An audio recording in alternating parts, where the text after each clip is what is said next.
Olá, pessoal. Boa tarde. Vamos dar início à nossa terceira aula da disciplina Redes de Distribuição do S4 Técnico em Eletrotécnica e FCE Campus Cedro, semestre 2020.2, ok? Essa é a nossa terceira aula, né? Terceira aula de redes de distribuição. E hoje o tema que nós vamos abordar será o sistema de geração. Como eu disse das outras aulas, nós vamos fazer apenas uma breve introdução sobre o sistema de geração, outra breve introdução sobre o sistema de transmissão, e posteriormente iremos focar no sistema de distribuição. Então, vamos falar um pouquinho da nossa geração. Bom, como eu venho dizendo desde as outras duas aulas, a característica do nosso sistema é um sistema hidrotérmico, né, com predominância de hidrelétricas e termoelétricas. Claro, com maior quantidade, representatividade destas primeiras, né, as hidrelétricas, ok? E uma das características deste nosso sistema aqui no Brasil é que é um sistema de múltiplos proprietários. Daqui a pouco eu vou até mostrar uma imagem para vocês, em que nós temos na casa de 60 atores atuando na geração de energia elétrica, atores principais, né? A geração de energia elétrica aqui no nosso país. A maior parte da nossa capacidade hidrelétrica está dividida, está espalhada aí em 12 diferentes bacias hidrográficas, que eu listo aí nesse slide para vocês. Tocantins, Paranaíba, São Francisco, que está sublinhado aí, porque é que atende aqui a nossa região Nordeste, aqui o nosso Ceará, e outras mais aí. Mas estas bacias são onde se encontram as maiores centrais hidrelétricas. Bom, e como é que está dividido, de onde é que vem toda a geração, ou pelo menos boa parte, a grande maioria, da geração hidrelétrica em nosso país? O gráfico que eu trago aqui para vocês, esse gráfico em formato de pizza, ele foi extraído, ele foi retirado do Operador Nacional do Sistema, que é um órgão, uma entidade que opera, né, todo o sistema elétrico de potência. E nós temos a seguinte divisão. Vamos falar de cada um aqui aos pouquinhos e destacando aqui no gráfico. No primeiro ponto aqui, nós temos as usinas hidrelétricas de reservatório. As usinas hidrelétricas de reservatório respondem por 30% da matriz energética elétrica brasileira. Isso em 2016. Nós temos usina hidrelétrica de reservatório e também a usina hidrelétrica a fio d'água, que responde por cerca de 28%. Professor, qual a diferença de uma para outra? Usina hidrelétrica para reservatório, de reservatório e usina hidrelétrica de fio d'água, a fio d'água. A resposta já está no próprio nome, tá? As usinas hidrelétricas de reservatório necessitam de um reservatório, uma grande quantidade de água armazenada, devido às suas características, né, para a produção de energia elétrica. Essas usinas têm como característica, geralmente, ter uma grande capacidade, né, de produção de energia elétrica, porque tem um grande reservatório. Já as usinas a fio d'água, elas produzem energia elétrica com o simples leito natural do rio, a passagem natural, né, de água para o rio, de água no rio, sem necessidade de reservatório. Mas ambas, claro, precisam da força da água para movê-las. E aí, juntando as duas, né, nós temos aí cerca de 28% de energia elétrica dessas grandes usinas hidrelétricas, a reservatório e a fio d'água. Mas não para somente por aí, tá certo? Nós temos também as PCHs. PCH é a sigla, a abreviação, para pequenas centrais hidrelétricas, tá? São aqueles aproveitamentos hidrelétricos que estão utilizados em pequenos rios, pequenas propriedades, tá certo? E eles respondem por cerca de 4%, tá? 4% da nossa produção de energia elétrica Isso com base de 2016. Então, atualizando a nossa soma, de hidrelétricas nós temos 30 mais 28, 58, 58 mais 4, 62%.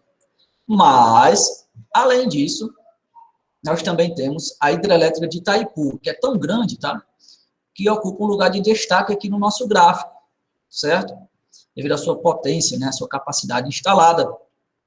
E aí, Itaipu, que gera energia elétrica em 60 Hz, responde por cerca de 5% da nossa capacidade instalada, mas também, né, a Itaipu é binacional, Brasil-Paraguai, o excedente que o lado paraguaio produz, gera, é repassado para o lado brasileiro. E esse excedente, ele é gerado, ele é produzido em 50 Hz, tá? É claro que são feitas as adequações necessárias para ser interligado no nosso sistema, mas a Itaipu de 50 Hz, né, também entrega, representa 4% aqui da nossa capacidade instalada. Atualizando os nossos números, só de hidrelétrica, né, em 2016, a capacidade instalada respondia por 30 mais 28, 58, 58 mais 4, 62, 62 mais 5, 67, 67 mais 4, 71. Então, só de hidrelétrica, em 2016, 71% da capacidade instalada vinha das hidrelétricas, vinha da força das águas, tá? E a gente acabou de ver no slide anterior que uma característica do nosso sistema é que ele é um sistema hidrotérmico, ou seja, hidráulicas e termoelétricas, hidrelétricas e termoelétricas. E aí, no nosso mapping aqui, no nosso gráfico, nós já podemos identificar as termoelétricas. Deixa eu só mudar aqui de cor do meu marcador. E vamos falar aqui, ó, primeiro da usina termoelétrica nuclear. A gente viu em outra aula, né, que a produção de energia nuclear se dá através do processo térmico, ok? A usina termoelétrica nuclear, em 2016, respondia por 1% da nossa capacidade instalada. Aí nós temos usinas termoelétricas abastecidas a gás natural, que respondem por 8%. Nós temos as usinas termoelétricas abastecidas a gás natural liquefeito, que respondem por 1% da nossa capacidade instalada. Nós temos as usinas termoelétricas abastecidas, né, a carvão, que representam 2% da nossa capacidade instalada. Nós temos as usinas termoelétricas a óleo, que representam 3% da nossa capacidade instalada. Nós temos as usinas termoelétricas a diesel, que respondem por 1% da nossa capacidade instalada, e outras formas de se obter energia elétrica através das termoelétricas, também aqui 1%, marcando em outros. E há também aqui, ó, a biomassa, tá? A biomassa, na grande maioria das vezes, está associada também a termoelétricas, e a biomassa responde por 5%, tá certo? 5% da nossa capacidade instalada. Não sei porque que não marcou aqui, né? Estou botando para marcar e não está marcando. Bom, então, quanto aqui as nossas termoelétricas representam aqui no nosso total, nós temos 1 mais 1, 2, 2 mais 2, 4, 4 com 3, 7, 7 com 2 aqui dá 9. Eu esqueci desse 8 aqui, né? Eu acho que não entrou na conta, não. 9 mais 8, 9 mais 8, 17. Deixa eu ver se 5 entra. 5 era biomassa, entra. 17 mais 5, 22%. Então, 22% da nossa capacidade instalada vem das termoelétricas. 71 mais 20 e... Rapaz, acabei de dizer o número e esqueci, né? Na casa dos 70% de hidrelétrica e na casa dos 20% das termoelétricas. E aí sobra, ó, ocupando o lugar de destaque também, a eólica. A eólica, eu vou até botar outra corzinha aqui para ela no meu marcador. A eólica, ela responde por 7%. Ou respondia, né? Porque esses dados são de 2016. 7% da capacidade instalada de geração de energia elétrica no nosso país em 2016. E vocês podem estar curiosos e se perguntando, e a solar ocupa quanto? Bom, a solar, na época, tá? Na época, ela ocupava 0% em 2016. Então, professor, quer dizer que em 2016 não tinha energia solar no Brasil? Não, não é isso. Esses números são todos arredondados, tá? Isso significa dizer que a energia solar, em 2016, dentro da matriz de geração elétrica no Brasil, representava menos de 1%. E a gente arredondou aí, arredondando no gráfico de pizza, deu menos que 1%, arredondou para menos, para zero, tá certo? Mas a gente vai notar, inclusive, que houve um aumento, e esses números variaram de 2016 para 2019, tá certo? Variaram da seguinte maneira. Olha só, se no gráfico anterior nós tínhamos cerca de 72% das hidrelétricas, em 2019, a capacidade instalada das hidrelétricas já havia alterado, já havia mudado. Caiu da casa dos 70% para 67,7% da capacidade instalada. O que é que significa? Significa dizer que o Brasil, ele derrubou hidrelétricas, ele destruiu hidrelétricas, ou o Brasil desativou algumas de suas hidrelétricas, visto que houve essa redução de 2016 para 2019, de 71% para 67,7%? Não, as hidrelétricas permaneceram lá, tá, como estão. Agora, as outras formas de obtenção de energia elétrica foi que tiveram uma taxa de crescimento maior do que as próprias hidrelétricas. Em resumo, foram construídas mais fontes de energia elétrica que não hidrelétricas do que hidrelétricas, isso de 2016 para 2019. Eu estou dizendo construir hidrelétricas, mas vamos dizer assim, instalações, né, para produzir energia elétrica. Com destaque para a energia solar. A energia solar, ela não ocupava em 2016 sequer 1%, né, estava abaixo de 1%. E aí de lá para cá teve um grande boom, né, um grande crescimento. E hoje não, 2019, né, dados de outubro de 2019, tá certo?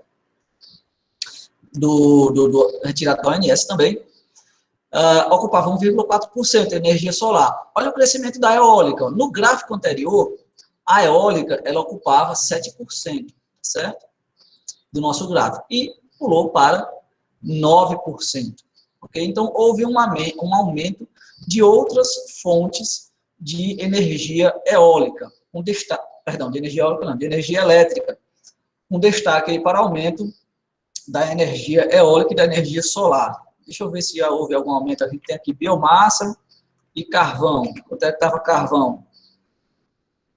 Carvão estava no gráfico anterior, 2%. Agora está em quanto? 1,8%. Deve ter sido arredondado, deve ter permanecido aí constante. A biomassa, 2,7%. Quanto é que estava a biomassa no gráfico anterior? 5%, houve uma redução, né, da biomassa. Então, uns diminuem, outros aumentam e por aí vai. Esse é o gráfico mais atualizado.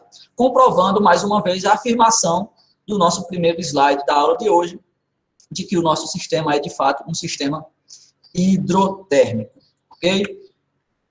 E sendo um sistema hidrotérmico, há destaque, obviamente, para as hidrelétricas e para os rios, né, que abastecem todas estas hidrelétricas. Vocês podem estar se perguntando, não estou enxergando nada dessa figura, desse gráfico. Bom, não é para vocês enxergarem agora mesmo, não. Eu vou já ampliar ao que nos interessa, tá?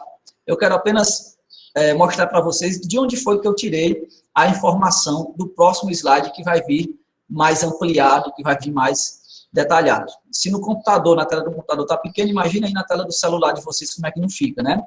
Mas eu espero que dê para que vocês leiam, pelo menos, esta informação que tem aqui no cabeçalho, que indica que este é um diagrama esquemático das usinas hidrelétricas do SIN. SIN é a abreviação para Sistema Interligado Nacional.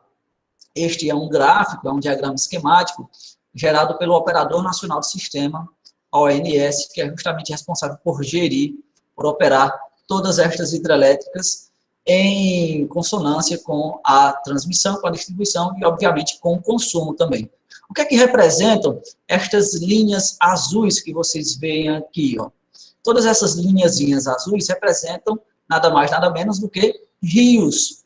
Rios, inclusive, que fazem parte daquelas 12 grandes bacias que eu falei para vocês anteriormente. Então, aqui tem os rios da bacia do Rio Grande, bacia do Tietê, bacia do Paranapanema, tá certo? E outras que não estão em destaque aí, mas são todos rios, que inclusive está representado aqui graficamente o Rio São Francisco, aqui da nossa região Nordeste.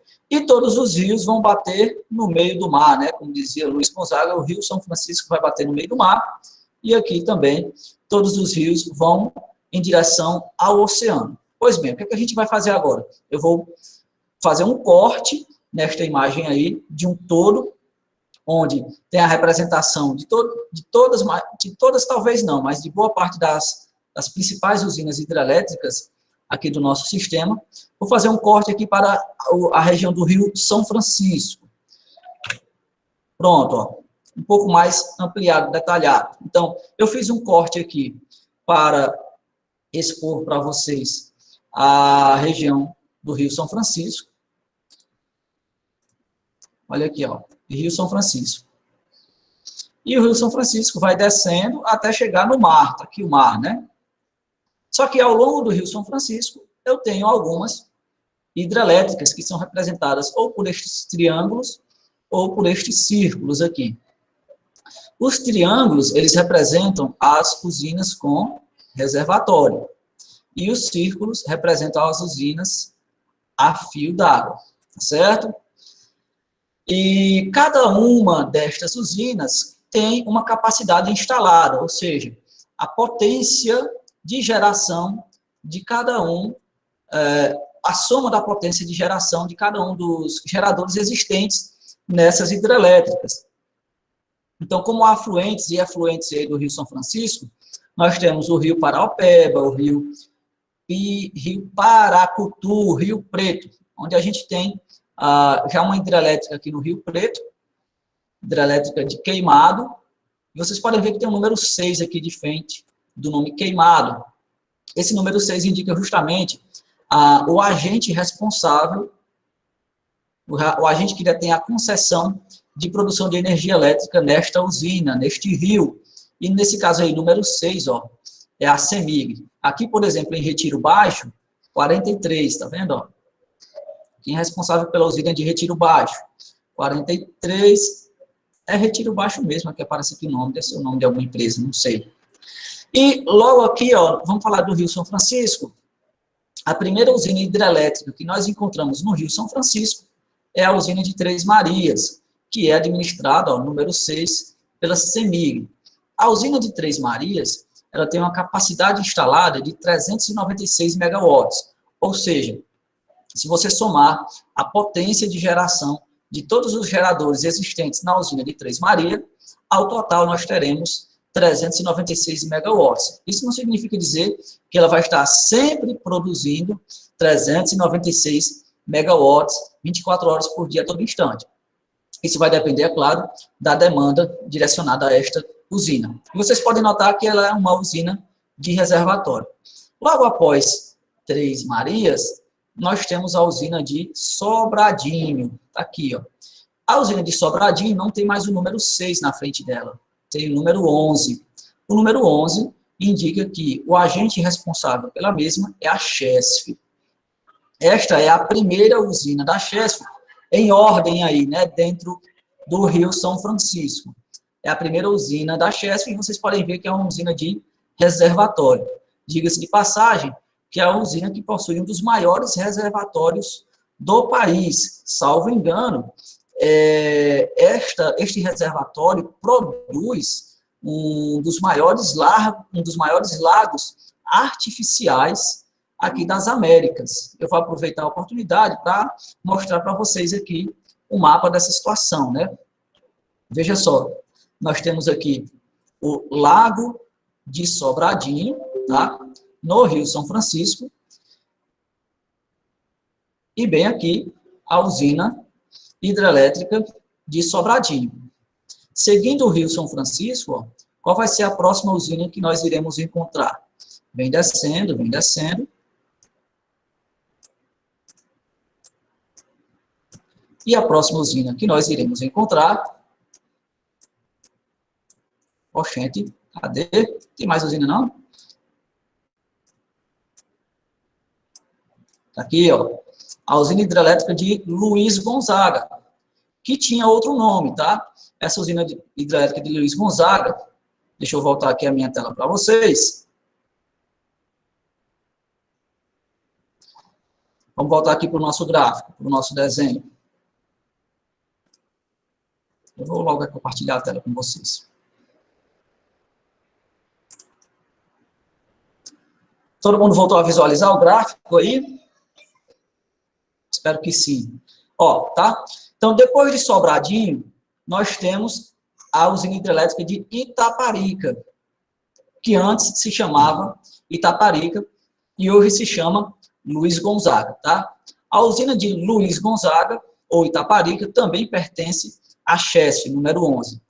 Enquanto Sobradinho tem uma capacidade instalada de 1.050 megawatts de potência, ou se a gente for transformar para gigawatts, dá 1,05 gigawatts de potência, a usina de Itaparica tem quase 1,5 gigawatts de capacidade instalada, ou 1.479,6 megawatts. A usina de Luiz Gonzaga, ou Itaparica, também, né, é uma usina de reservatório. Claro que não é um reservatório tão grande quanto o de Sobradinho. Vou até diminuir o zoom aqui para vocês compararem. Olha lá o reservatório de Sobradinho, bem aqui, ó. E olha aqui o reservatório da usina de Luiz Gonzaga. Mas não deixa de ser uma usina com um reservatório, tá certo? Bom, esta usina, logo após, é seguida pela usina de Mochotó.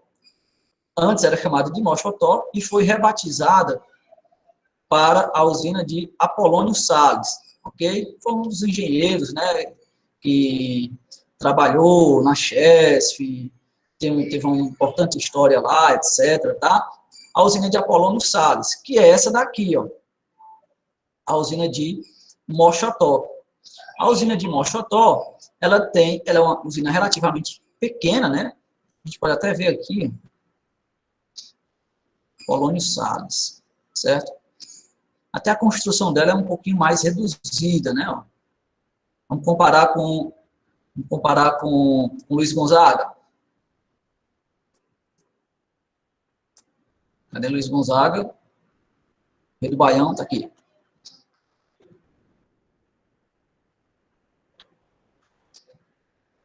Olha, não dá para ver muita diferença por cima, não, né?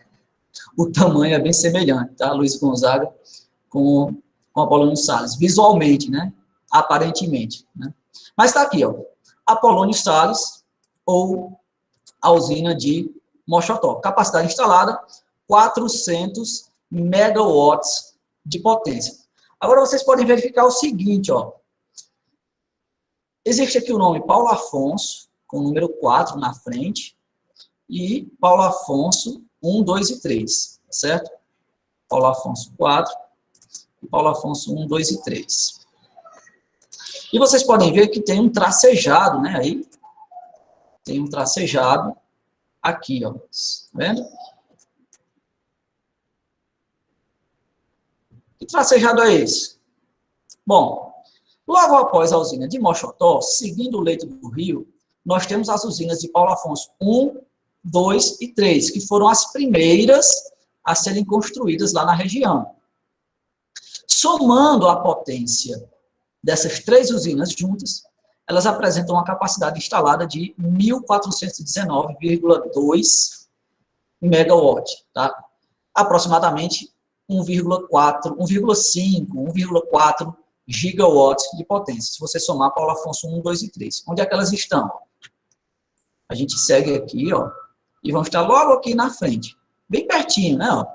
Dá para ver. Inclusive, se a gente fosse fazer a nossa viagem a Paulo Afonso, né?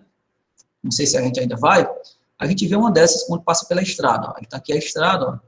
Daqui da estrada a gente consegue ver a Paulino Salles e também a gente passa em cima de uma ponte, né? Bem aqui, ó, quando vai entrando na cidade de Paulo Afonso. Mas vamos falar aqui da usina de Paulo Afonso. São 3 usinas, tá? Uma do lado da outra, uma que foi construída do lado da outra. Primeiro foi construída a A1, depois a A2 de um lado, e depois a A3 do outro lado, do lado oposto à da A1. E as 3 usinas juntas têm aproximadamente 1,4, próximo de 1,4 gigawatts de potência. Mas vocês podem notar, ó, que aqui em Apoliano Salles, que no nosso gráfico aqui está sendo chamada ainda de Mochotó, aqui em Apoliano Salles tem um desvio aqui, ó, tem uma passagem de água por aqui também, ó, tá vendo? Ó?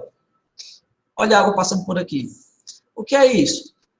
É um canal artificial que foi feito para fazer uma hidrelétrica logo aqui mais na frente, ó, a Paulo Afonso 4, que é a usina mais recente aqui destas que nós estamos vendo nesse momento, tá? Então, esse desvio aqui é algo artificial. E exatamente por isso, ela está representada aqui no nosso gráfico com esse tracejado, ok? Então, é como se fosse uma perninha, né? Abriram uma perna aqui do Rio São Francisco para levar água para Paulo Afonso 4. A PA4, Paulo Afonso 4, somente ela tem uma capacidade instalada de 2,4 gigawatts de potência, 2.462,4 megawatts de potência instalada. Ou seja, é quase a Paulo Afonso 1, 2 e 3 dobradas, né? Juntas. Paulo Afonso 1, 2 e 3 juntas, dobradas, dá quase a Paulo Afonso 4, ok? E, por último, e não menos importante, nós temos a usina hidrelétrica de Xingó. Anotem, viu, pessoal, que todas essas usinas aqui são usinas a fio d'água. Apolônio Salles, que agora se chama Mochotó, Paulo Afonso 1, 2 e 3 e Paulo Afonso 4, eles não têm reservatório, tá certo? Vocês podem até se perguntar, professor, mas essa água toda parada aqui, elas não são reservatórios? Não, não são consideradas reservatórios. Elas são movidas, essas máquinas são movidas apenas pela queda natural aí do rio, claro, depois de alguma intervenção humana para fazer o aproveitamento hidrelétrico desta região, ok? Bom, tá aqui, Paulo Afonso 4, tá certo? E, por último, né, a última usina hidrelétrica, e também uma das mais recentes e uma das mais modernas da Chesf e do Rio São Francisco, é a usina hidrelétrica de Xingó, que seria uma das usinas que a gente visitaria também, tá, pessoal? Se a gente fosse fazer as nossas visitazinhas técnicas, não sei se vai dar certo a gente fazer, não tem nem como jogar um Google Earth aqui, que ele não tem nada no Street View. Não sei se dá para a gente ver daqui, ó, a usina hidrelétrica de Xingó. Vamos ver se dá para a gente visualizar. A gente não vai fazer a visita técnica presencial, mas a gente faz a visita virtual, tá certo? Ó, mas só dá para ver mato, um pinguinho d'água ali e só mato. Da usina hidrelétrica de Xingó. Deixa eu sair daqui porque não ajudou muito não. A gente ficou só com vontade de ver e acabou não vendo nada. Ok? A usina hidrelétrica de Xingó, como eu disse, ela é a mais moderna, a mais recente e a maior. E a maior usina hidrelétrica da Chesf, sendo uma das maiores do Brasil. Se você descontar Itaipu, porque Itaipu é binacional, se você descontar Itaipu, a usina de Xingó vai acabar sendo a maior do Brasil. Mas também teve a de Tucuruí, né? Que foi Tucuruí não, a Belo Monte, que foi construída recentemente, né? Antes de Belo Monte, a de Xingó era uma das maiores usinas hidrelétricas do país. Olha só que bonito, né? Se a gente fosse fazer nossa visita técnica, quem sabe a gente não vai, né? Quem sabe um dia a gente vai nós passamos justamente por aqui. A gente passa por cima da barragem, do vertedouro, né? E vai lá ter acesso à usina para fazer a nossa visita técnica. Bom, a usina hidrelétrica de Xingó, ela tem uma capacidade instalada de 3.162 megawatts de potência. 3,1 aproximadamente, 3,1 gigawatts de potência, tá? Esse aqui é um gráfico de previsão da situação da capacidade instalada, né, hidrelétrica no país, tá? Aqui nós temos alguns números anteriores, e esses que tem em diante, ó, 2020, 2021, 2022, 2023, são projeções, tá? De como é que vai estar a capacidade instalada ao decorrer dos anos, vindo das hidrelétricas. Ok, minha gente? Essas são as principais hidrelétricas que atendem aqui a região nordeste do nosso país. Tranquilo até o momento? Alguma dúvida? Quem tiver alguma dúvida, alguma pergunta, é só levantar a mão aí, que a gente para e responde, certo? Não havendo mais dúvidas, eu vou dar prosseguimento. Pronto. Eu disse que o nosso sistema, ele é um sistema hidrotérmico. E aí eu trago para vocês um gráfico que ilustra bem esta situação. Este gráfico é o gráfico da geração térmica necessária por região em megawatts. Em megawatts. Com dados existentes e também com projeções. Cada cor aqui representa um estado. Então, essa cor vermelha no nosso gráfico representa estado não, uma região, né? Esta cor vermelha representa a região norte, a azulzinha, que vocês podem ver bem pequena, né? Aí no nosso gráfico, a região nordeste, a verde, a região sul, esse azulzinho claro, a região sudeste. E a linha, né, contínua aí, ela representa a totalização que está no Sistema Interligado Nacional da capacidade instalada em megawatts das termoelétricas. Vocês podem ver que a capacidade necessária, na verdade, né, o que é que tem sido demandado, vamos falar de demanda, né, de geração. Vocês podem notar o seguinte, ó, praticamente uma constante no gráfico vermelho. Eu tenho a mesma demanda, a mesma necessidade de geração térmica de barrinhas vermelhas no decorrer do ano, no decorrer do tempo. Por quê? Porque as barrinhas vermelhas representam a região norte. Como a gente vai ver mais adiante, a região norte, apesar de ser a região do Rio Amazonas e de muitos outros rios, ela tem poucas hidrelétricas. E por ter poucas hidrelétricas, a grande parte do atendimento dessa região se dá através de termoelétricas. Por isso, esta demanda constante aí de termoelétricas na região norte.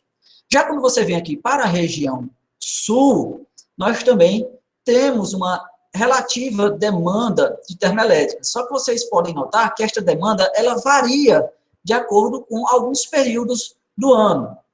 Vamos frisar aqui, por exemplo, se a gente pegar do mês de abril a setembro de 2020, a necessidade é menor de termoelétrica. Por quê? Porque de abril a setembro, ali na região sul, é o período chuvoso. E por ser o período chuvoso, os reservatórios das hidrelétricas estão bem abastecidos.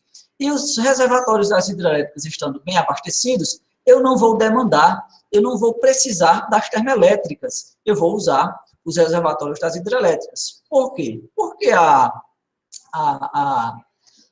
produção da energia elétrica nas termoelétricas é bem mais cara. Esta é a razão das bandeiras tarifárias nas nossas contas de energia. As bandeiras tarifárias, elas representam justamente o momento em que a produção de energia elétrica está sendo ou mais barata ou mais cara. Quando tem bandeira vermelha, muito provavelmente nós estamos utilizando mais termoelétricas, porque as termoelétricas consomem, são mais caras para produzir energia de maneira mais cara. Quando nós estamos na bandeira verde, muito provavelmente nós estamos consumindo energia das hidrelétricas, pois o gigawatt-hora produzido em uma hidrelétrica é bem mais barato do que o gigawatt-hora produzido em uma termoelétrica. Agora, se a gente pegar aqui o gráfico, né, de setembro, outubro de 2019, a março de 2020, vocês podem ver que a necessidade, que a demanda das termoelétricas, ela é bem maior, ok? Justamente porque este é o período seco, é o período em que os nossos reservatórios não estão tão elevados, não estão tão abastecidos, e aí se recorre ao auxílio das termoelétricas, ok?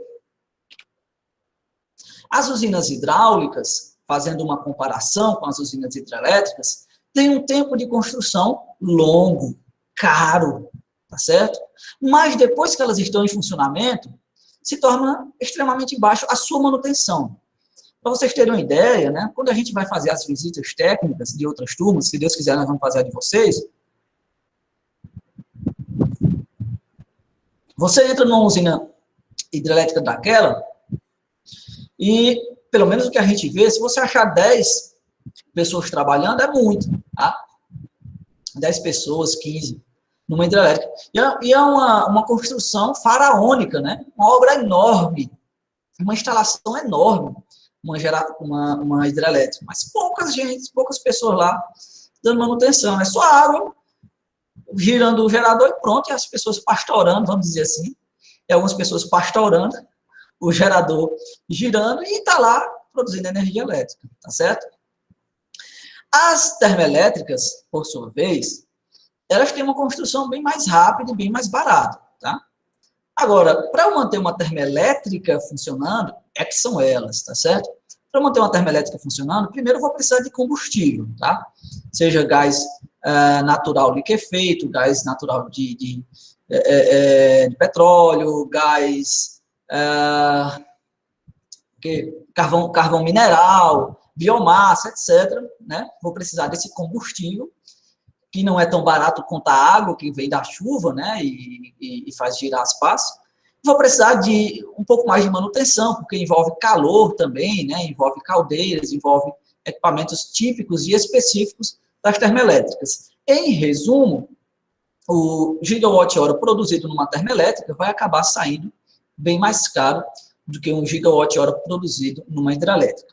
A gente poderia ainda colocar na ponta do lápis, né, quanto tempo é que vai dar para uma hidrelétrica se pagar a sua construção, e a mesma coisa, o mesmo raciocínio para uma termoelétrica. Mas, enfim, eu trago este gráfico aqui, esta tabelinha, para fazer a comparação entre a hidráulica e a termoelétrica. Eu não vou me deter, é muita letra, muita informação, vocês podem acessar o material quando estiverem mais tranquilo em casa, em outro momento, para se deter de uma maneira mais longa nessas duas comparações, mas o que tinha aí nesses dois quadros eu já falei de uma maneira resumida para vocês. Vou apenas me deter na ação final, aqui na resolução final da linha de baixo, que é nada mais nada menos um resumo desses dois quadradinhos. Diz o seguinte, de modo geral, sempre que haja disponibilidade de energia hidráulica, a opção de maior economicidade é a das usinas hidrelétricas. Não tendo, tem que se usar as termoelétricas. Eu acho que eu já falei para vocês em outra aula, salvo engano, que lá no ano de 2000, 2001, teve uma seca enorme, nós entramos em racionamento, porque os reservatórios estavam todos secos, e aí o governo da época investiu na construção de muitas termoelétricas, justamente por essa característica, né? Preciso de pouca água para botar uma termoelétrica para funcionar, e a sua construção é bem mais rápida do que a hidrelétrica. Mas, por causa daquilo, ainda hoje, né, a gente tem essas bandeiras tarifárias por causa da presença de muitas termoelétricas na nossa matriz. E agora eu quero mostrar para vocês, de uma maneira mais detalhada, as partes existentes em uma usina hidrelétrica, tá certo? Essa informaçãozinha aqui, esse videozinho, eu trouxe de uma animação que tinha da época que eu trabalhava na Enel, que não era Enel, era Coelce, e a Coelce pertencia a essa Endesa. E aí eles tinham essas animaçõezinhas e eu aproveitei e carreguei para cá para a gente usar nas nossas aulas. Então, nós temos aqui algum exemplo de alguns equipamentos utilizados para o controle do fluxo, né, da água em uma hidrelétrica. Eu vou apresentar agora para vocês também o funcionamento de uma turbina, né? Existem vários tipos de turbina. Tem a turbina Francis, a turbina Kaplan, a turbina Pelton. As três principais turbinas hidrelétricas utilizadas, as principais turbinas hidráulicas utilizadas em usinas hidrelétricas. Nesta turbina aqui, por exemplo, ó, eu tenho como ter um controle do fluxo, da quantidade de água que vai entrando para fazer o eixo do gerador girar. Conforme essas pás aqui giram, a quantidade de água aumenta ou diminui. É uma característica aqui desta turbina. Vamos fazer aqui a turbina Francis, que é justamente essa que eu acabei de falar para vocês.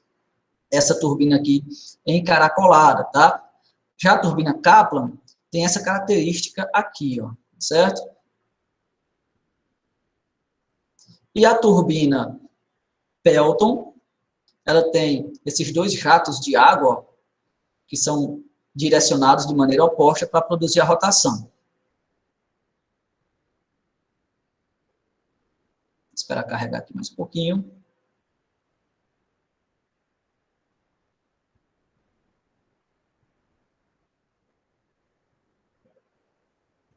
Esse processo oleohidráulico não deu para carregar. Mas eu vou detalhar aqui para vocês o gerador. Opa, perdão. Ih, me perdi aqui. Vou botar aqui para o gerador.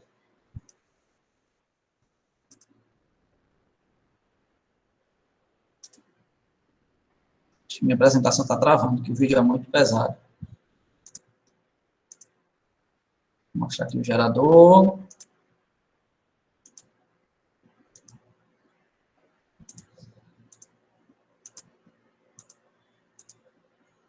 Opa, deixa eu voltar aqui. Olha o gerador, tá? Aqui nós temos o nosso gerador, que é ligado na hidrelétrica, tá certo? Logo aqui abaixo, tá, é o eixo. Este eixo do gerador está acoplado à minha turbina hidráulica, que não está aparecendo aqui na imagem. E a turbina hidráulica, claro, vai fazer o eixo do gerador girar. Aqui dentro do gerador, a parte rotora, né, a parte que roda, o rotor, nós temos o campo magnético, tá certo? Que, quando variado, vai induzir uma força eletromotriz nos enrolamentos que estão no estator, na parte estacionária, na parte parada do gerador, tá? Então, o rotor gira, esse rotor ele está magnetizado, ele funciona como um eletroímã, tá? Funcionando como um eletroímã, o campo magnético em torno dele aqui vai variar nos enrolamentos do estator, e o estator, consequentemente, vai ter uma força eletromotriz induzida, que é direcionada para um transformador, que vai elevar e vai seguir todo aquele fluxo que nós conhecemos. Olha só, aqui nós temos um destaque para a excitatriz. O que é a excitatriz? É justamente a fonte responsável por fornecer tensão aos enrolamentos do rotor, que vai magnetizá-lo e transformá-lo em um enorme eletroímã. Uma das formas de se excitar, né, o rotor é através de um gerador de corrente contínua, tá? Aqui no topo do gerador de corrente alternada. Então, eu tenho aqui um gerador de corrente contínua, produzindo energia elétrica aqui, para energizar o rotor do gerador de corrente alternada.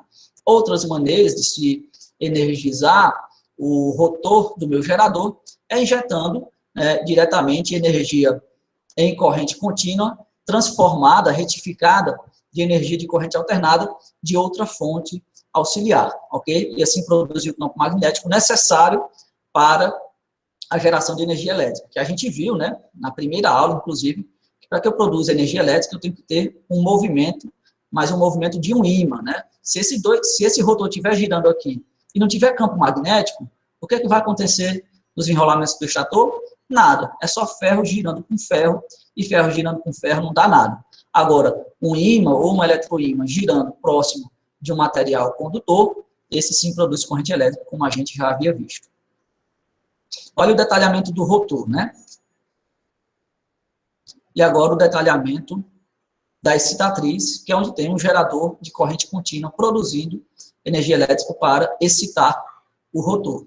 E aqui os enrolamentos do estator, né, que é a parte externa, onde é induzida a força eletromotriz causada pela variação do campo magnético.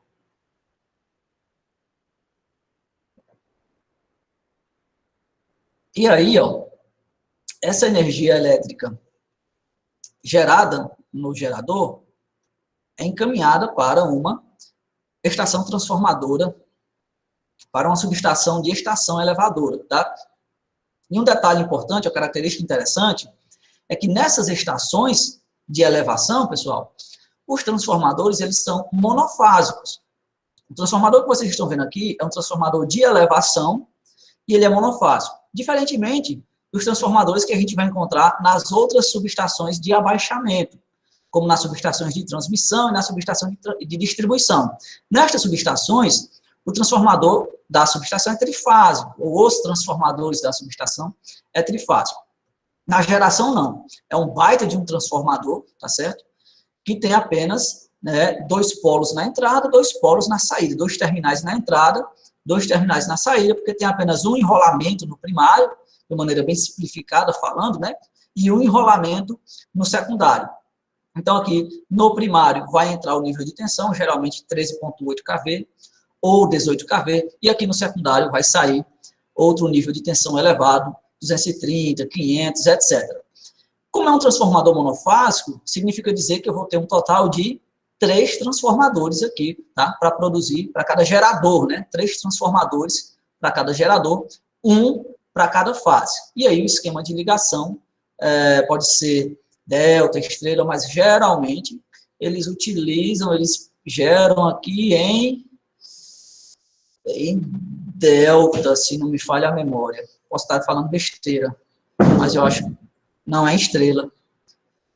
É estrela. O fechamento desses transformadores aqui, dos 3 transformadores que tem na saída do gerador, é em estrela. Tanto é que tem a saída, né? A saída é fechada em estrela.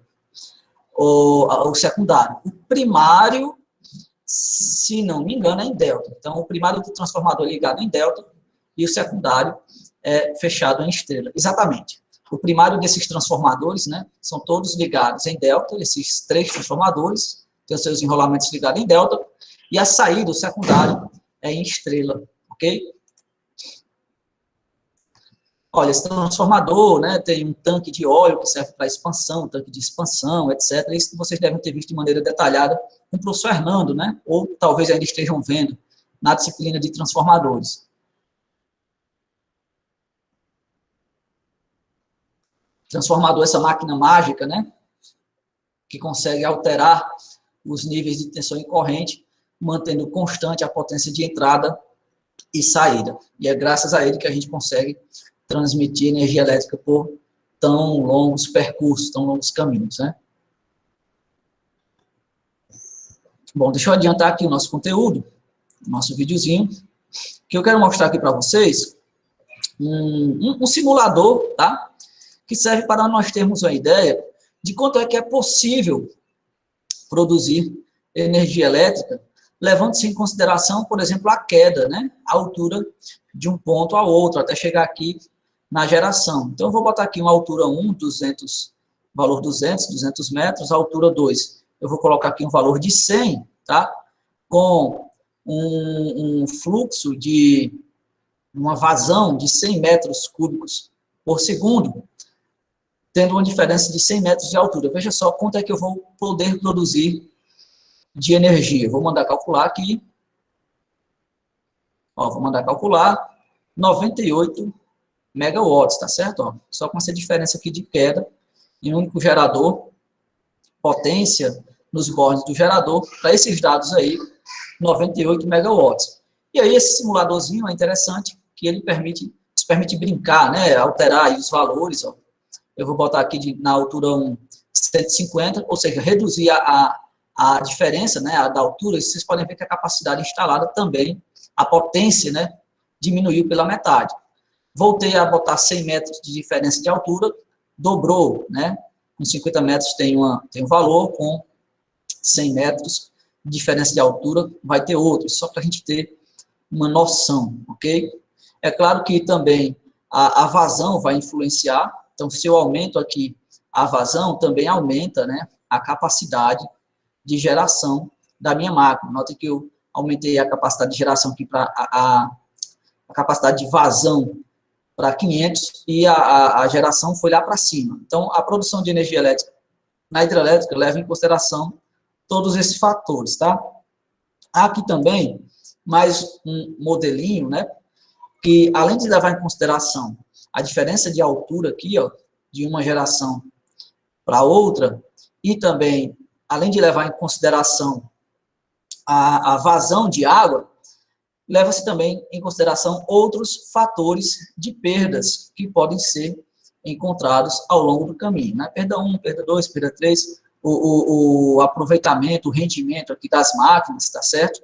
E aí, esse simulador nos permite, né, fazer essa brincadeirinha, essas variações, e a gente ter uma noção do que é que influencia no processo de geração de energia elétrica, tá certo? Ok, minha gente? Dando continuidade, mais uma vez, repito aí para vocês, se houver qualquer dúvida, por favor, nos chamem aqui no nosso chat. A gente já vai com um pouquinho mais de 1 hora de aula, mas dá para concluir, tá? Eu tenho só um conteúdo rapidinho aqui para a gente concluir, para nós não esperarmos para outra aula falarmos sobre essas características aqui da geração. Bom, dando continuidade ao nosso conteúdo sobre a geração no Brasil, nós tivemos esse crescimento aqui da nossa capacidade instalada. A nossa capacidade instalada, por exemplo, em 2015, era de 133.142 megawatts de potência instalada. E nós subimos de 2015 para 2020 para 170 gigawatts, né, de potência instalada. E um dos grandes protagonistas neste aumento da capacidade instalada nesses últimos anos foi a região Nordeste. Ó. Notem que a região Nordeste aqui, ela representa, no nosso gráfico, uma boa parte, né, do que foi inserido de capacidade instalada no nosso sistema. Tá? Esse número aqui são os valores totais, né, se somando todas as regiões. Então, em 2016, ó, foi acrescentado 10 gigawatts de potência. Em 2017 foram acrescentados 8 gigawatts. Em 2018, 10 gigawatts. Em 2019, 4 gigawatts. Em 2020, 4 gigawatts. E a região norte também e nordeste representando uma maior contribuição neste aumento da nossa capacidade instalada. Se a gente pegar e resumir de 2016 até 2020, nós tivemos um acréscimo de 37 gigawatts na capacidade instalada para a produção de energia elétrica no país, sendo que desses 37 gigawatts, entre estes anos de 2016 e 2020, quem mais contribuiu foi a região Nordeste, né? Contribuindo com 14 destes 37 gigawatts que foram acrescentados à nossa rede. Grande parte disso devido à inserção das eólicas, tá? No nosso litoral, tem muita eólica entrando aqui no Nordeste, e por isso esse importante número aí. Mas mesmo assim, pessoal, já eu falo desse gráfico aqui, mesmo assim, o Nordeste, ou os estados do Nordeste, né, eles ainda representam uma posição tímida, com exceção para a Bahia, claro, dentro da capacidade instalada no nosso país. O estado que tem mais fontes de geração, mais capacidade instalada de geração é o São Paulo, né, com 23.100 quilowatts, né, com 23.367.938 quilowatts de potência instalada, ou 23, tá? 23 gigawatts de capacidade instalada. 19, o estado do Pará, 16 gigawatts Paraná e Minas Gerais, 11 gigawatts Bahia, 9 gigawatts Rio Grande do Sul, 8 Rio de Janeiro, Roraima, 7 Goiás, Santa Catarina 4, Rio Grande do Norte 4 e o Ceará aqui, ó, 4 gigawatts. O Ceará é o primeiro, segundo, terceiro, quarto, quinto, sexto, sétimo, oitavo, nono, 11º, 12º estado com maior capacidade instalada, isso de acordo com a ANEEL, dados de 2019, ok? É interessante frisar o seguinte, ó, pessoal, toda a energia produzida no Brasil, ela se dá de uma maneira interligada. Eu não posso estar produzindo mais energia do que está sendo solicitado na rede, porque eu não tenho como armazenar energia elétrica. Eu tenho como armazenar energia potencial mecânica das águas, tá certo? Mas armazenar energia elétrica eu não tenho como. Então, a minha geração, ela deve ser exatamente igual à minha demanda de energia elétrica. Então, se eu estou produzindo mais energia elétrica do que eu estou necessitando, vai dar problema no meu sistema. O meu sistema vai derrubar, o meu sistema vai cair. Se eu estou precisando de muita energia elétrica, mais do que eu estou produzindo, o meu sistema também vai cair por sobrecarga. Então, por isso que todo o nosso sistema é interligado. A gente vai ver isso de uma maneira mais detalhada na próxima aula. Mas eu já adianto alguma coisa aqui para que vocês possam ter uma noção. Vamos olhar aqui para a região sul. Olha só, nesses quadradinhos eu tenho a carga, ou seja, a demanda que a região está tendo, quanto de potência ela está solicitando da rede, e quanto que, e nessa mesma janelinha, quanto que aquela região está produzindo. Então, veja o seguinte, a região sul, ela estava precisando, isso é um gráfico do dia 16/11, tá? Eu acho que foi antes de ontem, dia 16, ou dia 18, né? Às 7h46 da manhã. Isso é uma fotografia, um instantâneo deste horário. Então, neste horário aí, ó, a região sul, ela estava precisando de aproximadamente 12 gigawatts de potência. Só que a região sul não estava gerando 12 gigawatts de potência. A região sul estava gerando 3,6 gigawatts de potência. Aí vocês podem ver que tem um desbalanceamento aí. A região sul está gerando só 3,6, mas está precisando de 12. E agora, o sistema vai cair? Olha, se não fosse interligado, cairia. Mas o que é que acontece? Primeiro, nós importamos aproximadamente 2,6 gigawatts de potência da Argentina e do Uruguai. Mas ainda não é suficiente. Ó. Se você pegar os 3,6 que eu estou gerando aqui com 2,6, vai dar 6,2 aproximadamente, tá certo? Ainda não chega esse 6,2 no meu 12,7 que eu estou precisando. E aí eu vou pegar de onde? Eu vou pegar das outras regiões. E aí a região sul, ela importa a energia das outras regiões. Então, vindo aqui do complexo, né, da região sudeste e centro-oeste, eu estou pegando 6,4 gigawatts de potência, tá certo? Vindo lá da região sudeste. E aí sim vai ser suficiente. Se eu pego esse 6,4, somo com esse 3,6, vamos lá, 6,4 com 3,6 vai dar 10, não é isso?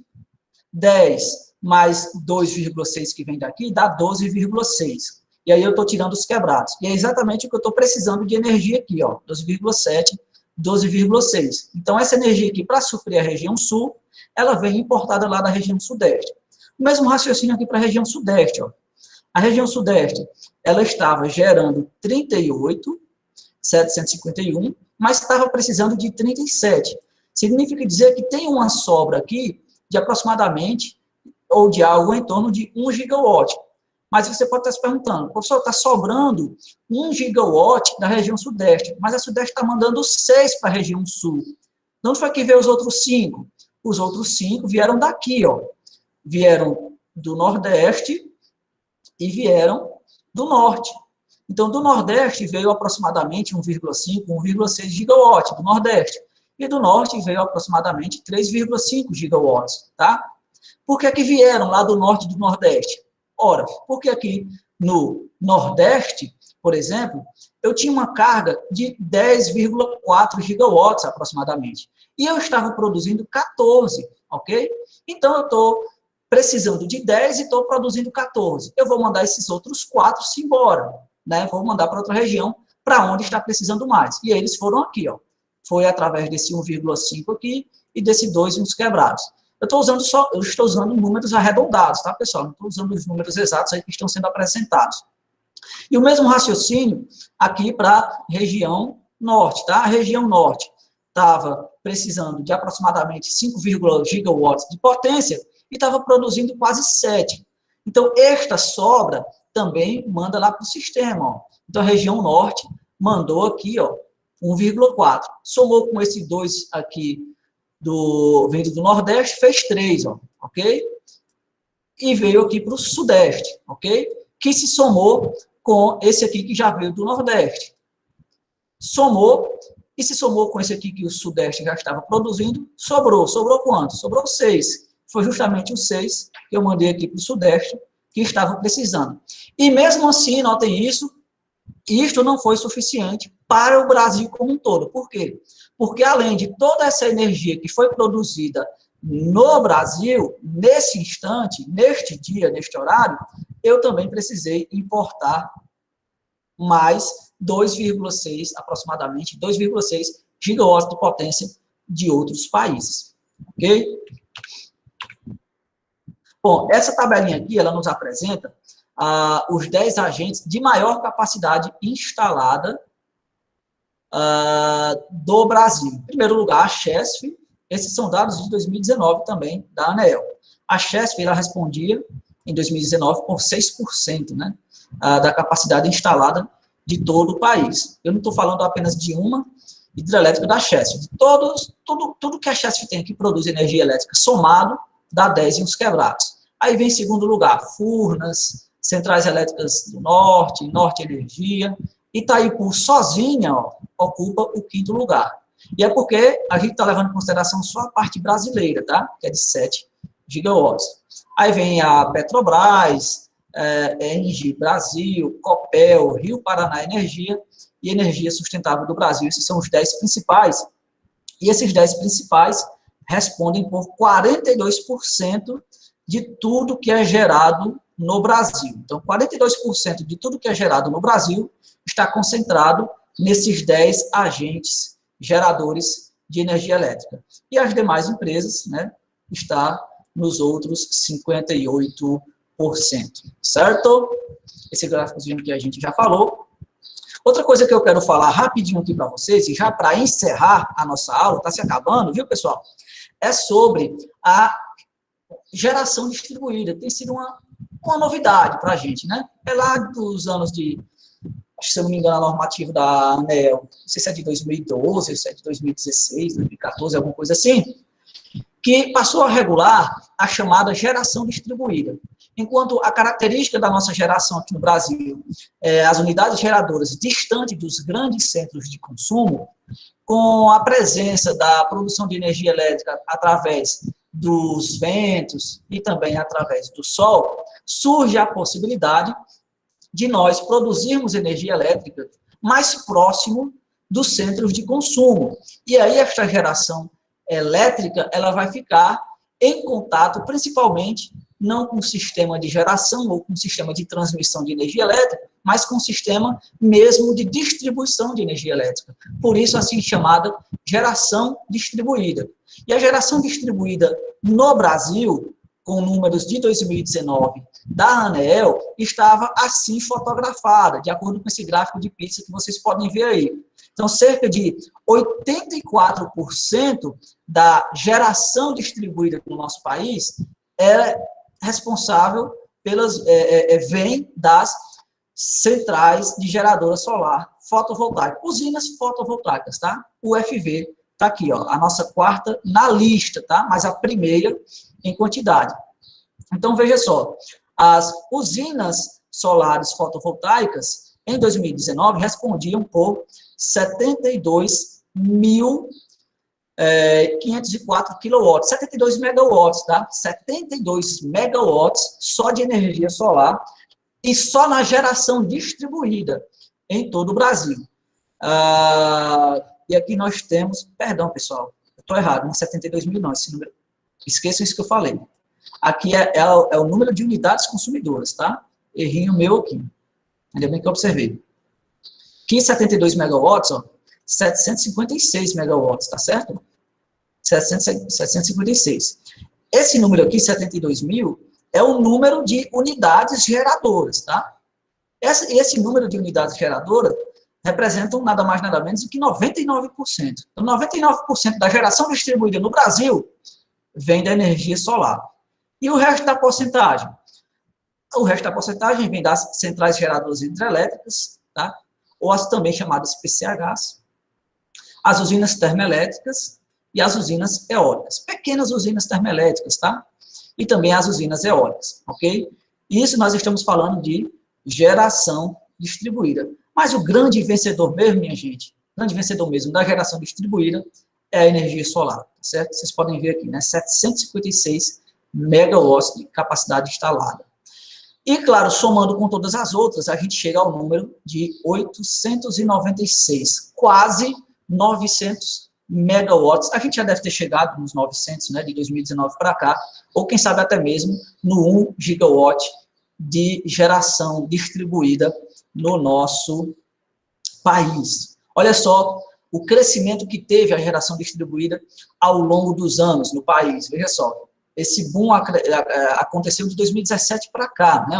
Então, a cada ano, a potência instalada no país vem crescendo partindo da geração distribuída. E é isto, tá? Com estes dados, com estas informações, nós encerramos a nossa aulinha de hoje, que falava sobre o sistema de geração. Essa foi a nossa aula de número 3, e na aula de número 4, nós falaremos sobre os sistemas de transmissão. Neste momento, estarei encerrando a nossa aulinha de hoje, a gravação da nossa aulinha de hoje, e nos encontraremos na próxima terça-feira, terça ou quarta? Quarta-feira. Quarta. Pronto, até a próxima quarta, se Deus quiser. Valeu, pessoal, até a próxima.